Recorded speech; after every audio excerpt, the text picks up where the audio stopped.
ನಮಸ್ತೆ ವೀಕ್ಷಕರೇ, ಎಲ್ಲರಿಗೂ ರಾಕಿ ವ್ಲಾಗ್ಸ್ 19 ಯೂಟ್ಯೂಬ್ ಚಾನಲ್ಗೆ ಸ್ವಾಗತ. ಇವತ್ತಿನ ವ್ಲಾಗ್ ಏನಪ್ಪಾ ಅಂದರೆ ನಾವು ಇವತ್ತು ವಿದ್ಯಾರಣ್ಯಪುರ ಕಾಳಿಕಾ ದುರ್ಗಾ ಪರಮೇಶ್ವರಿ ದೇವಸ್ಥಾನಕ್ಕೆ ಹೋಗ್ತಾ ಇದ್ದೀವಿ. ವಿಡಿಯೋ ಕೊನೆವರೆಗೂ ನೋಡಿ. ಸಬ್ಸ್ಕ್ರೈಬ್ ಮಾಡ್ಕೊಳ್ದೇ ಇರೋರೆಲ್ಲ ಸಬ್ಸ್ಕ್ರೈಬ್ ಮಾಡ್ಕೊಳ್ಳಿ.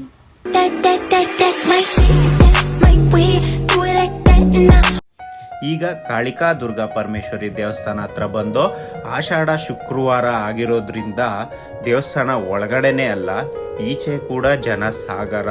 ಈಚೆ 500 ಮೀಟ್ರಿಂದಾನೇ ಕ್ಯೂ ಸ್ಟಾರ್ಟ್ ಆಗಿದೆ. ಇಲ್ಲಂತೂ ಒಳಗಡೆಗೆ ಹೋಗೋಕ್ಕೆ ಸಿಕ್ಕಾಪಟ್ಟೆ ಹರಸಾಹಸ ಮಾಡ್ತಾವ್ರೆ. ಕ್ಯೂನಲ್ಲಿ ಬಂದ್ರೆ ಮಿನಿಮಮ್ 3-4 ಅವರ್ ಆಗೇ ಆಗುತ್ತೆ. ಈಗಲೇ ಹಿಂಗಂದ್ರೆ ಇನ್ನ ನೈಟ್ ವರೆಗೂ ದರ್ಶನ ಓಡುತ್ತೆ. ಯಾವಾಗ ಇನ್ನೆಂಗೋ ಒಳಗಡೆ ನೋಡ್ಬೋದು ಎಷ್ಟು ಜನ ಇದ್ದಾರೆ ಅಂತ ನಿಮ್ಗೆ ಅರ್ಥ ಆಗುತ್ತೆ. ಇವತ್ತು ಶ್ರೀ ಅಣ್ಣವರು ಪೂಜೆ ಮಾಡಿಸಿರೋದ್ರಿಂದ ನಮ್ಮನ್ನ ಡೈರೆಕ್ಟ್ ಆಗಿ ಒಳಗಡೆಗೆ ದರ್ಶನಕ್ಕೆ ಬಿಟ್ರು. ಮೊದಲು ನಾವು ನಿಜ ರೂಪ ದೇವಿ ದರ್ಶನ ಮಾಡ್ದೋ, ಮತ್ತೆ ಅಲಂಕಾರ ಆದ್ಮೇಲೆ ದೇವಿ ದರ್ಶನ ಮಾಡ್ದೋ. 2 ಸಲ ದೇವಿ ದರ್ಶನ ಮಾಡ್ದೋ.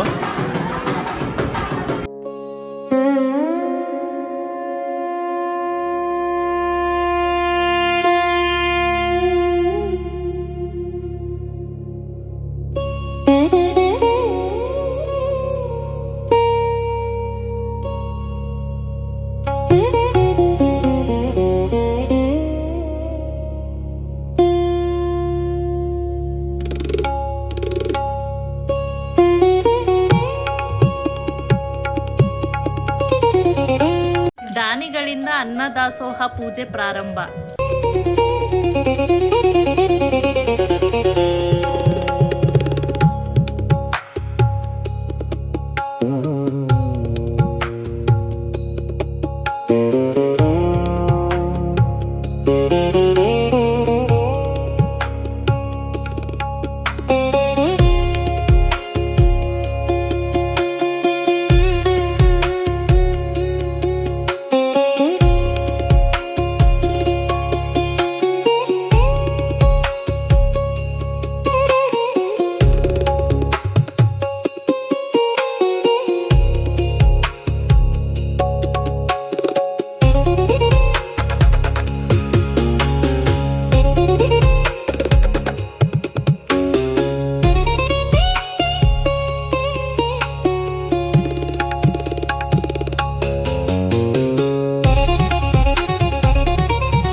ಶ್ರೀ ಅಣ್ಣವರು ಇವತ್ತು ದೇವಿ ಅಲಂಕಾರ ಮತ್ತು ಅನ್ನದಾಸೋಹ ವಹಿಸ್ಕೊಂಡಿರೋದ್ರಿಂದ ನಮ್ಮ ಎಲ್ಲರಿಗೂ ಆ ದೇವಿ ದರ್ಶನ ಮತ್ತು ಅನ್ನದಾಸೋಹಕ್ಕೆ ಪೂಜೆ ಮಾಡುವ ಅವಕಾಶ ಸಿಕ್ಕಿದೆ. ಎಷ್ಟು ಚೆನ್ನಾಗಿ ಪೂಜೆ ಮಾಡ್ತಿದ್ದಾರೆ ಅಂದರೆ ನೋಡೋದಕ್ಕೆ 2 ಕಣ್ಣು ಸಾಕಾಗಲ್ಲ. ಅಷ್ಟು ಜನರ ನಡುವೆ ನಮಗೆ ಈ ಅವಕಾಶ ಸಿಕ್ಕಿರೋದು ಆ ದೇವಿಯ ಆಶೀರ್ವಾದ ಅಂತಲೇ ಹೇಳ್ಬೋದು. ಆಷಾಢ ಶುಕ್ರವಾರ ಅಂದರೆ ಎಲ್ಲ ದೇವಿಯ ದೇವಸ್ಥಾನಗಳು ತುಂಬಿ ತುಳುಕಿರುತ್ತೆ ಭಕ್ತಾದಿಗಳಿಂದ. ಕಾಳಿಕಾ ದುರ್ಗಾ ದೇವಸ್ಥಾನ ದರ್ಶನ ಪಡೆದವರಿಗೆ ಆ ದಿನದ ಮಹತ್ವ ಗೊತ್ತಿರುತ್ತೆ. 5-6 ಗಂಟೆಗಳ ಕಾಲ ಕಾದು ದೇವಿಯ ದರ್ಶನ ಪಡೆದು ಎಲ್ಲ ತರಹದ ಭಕ್ತಾದಿಗಳು ಅಲ್ಲಿದ್ದರು. ಮಕ್ಕಳಿಂದ ಹಿಡಿದು ಮುದುಕರವರೆಗೂ ಆ ದೇವಿ ದರ್ಶನ ಪಡೆಯಲು ಭಕ್ತಾದಿಗಳು ಜನಸಮೂಹ ತೆರಳಿ ಬಂದಿತ್ತು. ಈ ಅನ್ನದಾಸೋಹ ಪೂಜೆ ಮಾಡ್ತಿರೋದು ಮಧ್ಯಾಹ್ನ 12 ಗಂಟೆಗಳಿಗೆ ಊಟದ ಸಮಯಕ್ಕೆ ಶುರುವಾಗಿ ರಾತ್ರಿ 10 ಗಂಟೆವರೆಗೂ ಅನ್ನದಾನ ನಡೆಯುತ್ತೆ. ಎಲ್ಲರಿಗೂ ಈ ಭಾಗ್ಯ ಸಿಗುವುದಿಲ್ಲ. ಇದು ಸಿಕ್ಕವರು ಯಾವುದೋ ಜನ್ಮದ ಪುಣ್ಯ ಅಂತಲೇ ಹೇಳ್ಬಹುದು.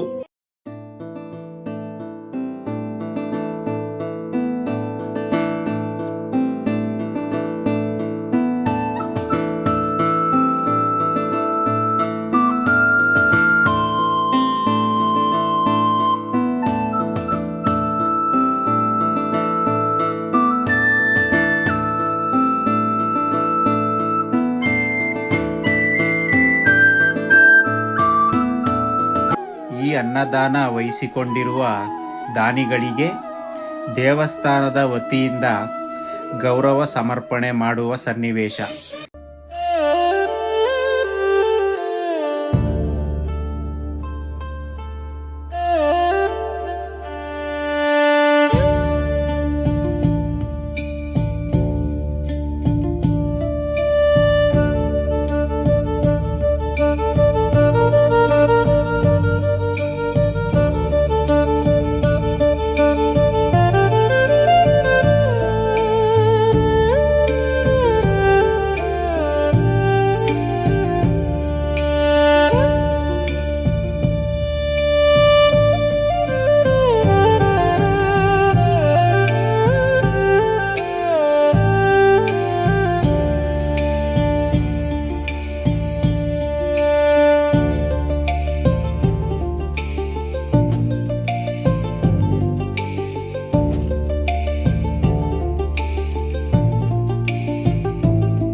ಗೌರವ ಸಮರ್ಪಣೆ ಆದ ಮೇಲೆ ಅನ್ನಪೂರ್ಣೇಶ್ವರಿ ದೇವಿಗೆ ಪೂಜೆ ಸಲ್ಲಿಸಿ ಇನ್ನೇನು ಕೆಲವೇ ಕ್ಷಣಗಳಲ್ಲಿ ಮಹಾಮಂಗಳಾರತಿ ನಡೆಯುತ್ತದೆ.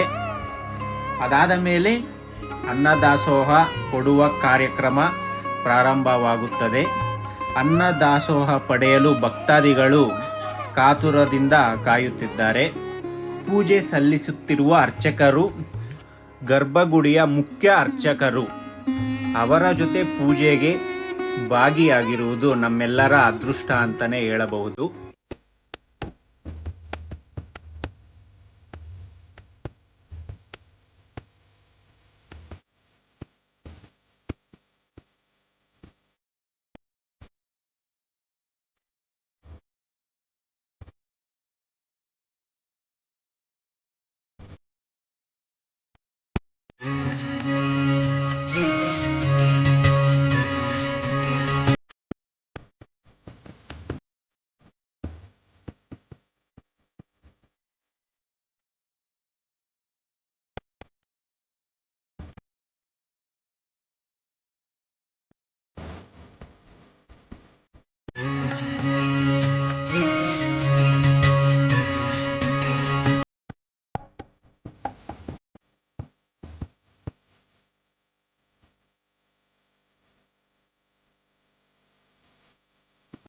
ಮಹಾಮಂಗಳಾರತಿ ಮುಗಿದಿದೆ.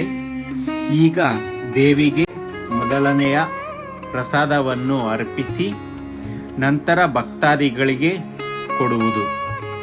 ಈ ಅನ್ನದಾಸೋಹವನ್ನು ಮಾಡಲು ದೇವಸ್ಥಾನದ ವತಿಯಿಂದ 10 ರಿಂದ 12 ಜನ ಕೆಲಸ ಮಾಡುತ್ತಾರೆ.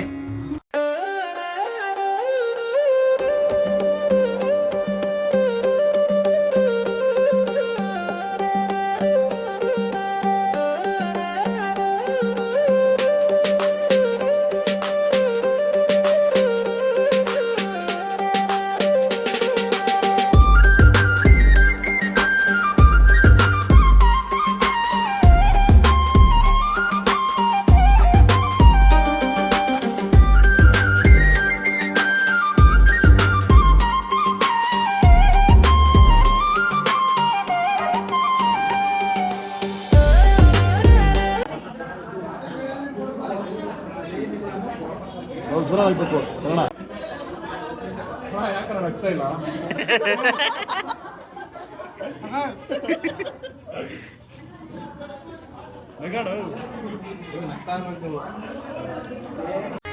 ಅನ್ನದಾಸೋಹಕ್ಕೆ ಉಪ್ಪಿನಕಾಯಿ, ಪಲ್ಯ, ರೈಸ್ ಬಾತ್ ಮತ್ತು ಅನ್ನ ಸಾರು ನೀಡಲಾಗಿದೆ. ಇಲ್ಲಿವರೆಗೂ ವಿಡಿಯೋ ನೋಡಿದ್ದೀರಾ ಅಂದರೆ ಈ ವಿಡಿಯೋ ನಿಮಗೆ ಇಷ್ಟ ಆಗಿರುತ್ತೆ. ದಯವಿಟ್ಟು ರಾಕಿ ವ್ಲಾಗ್ಸ್ ಚಾನಲ್ನ ಸಬ್ಸ್ಕ್ರೈಬ್ ಮಾಡ್ಕೊಳ್ಳಿ. ದಯವಿಟ್ಟು ಪ್ಲೀಸ್.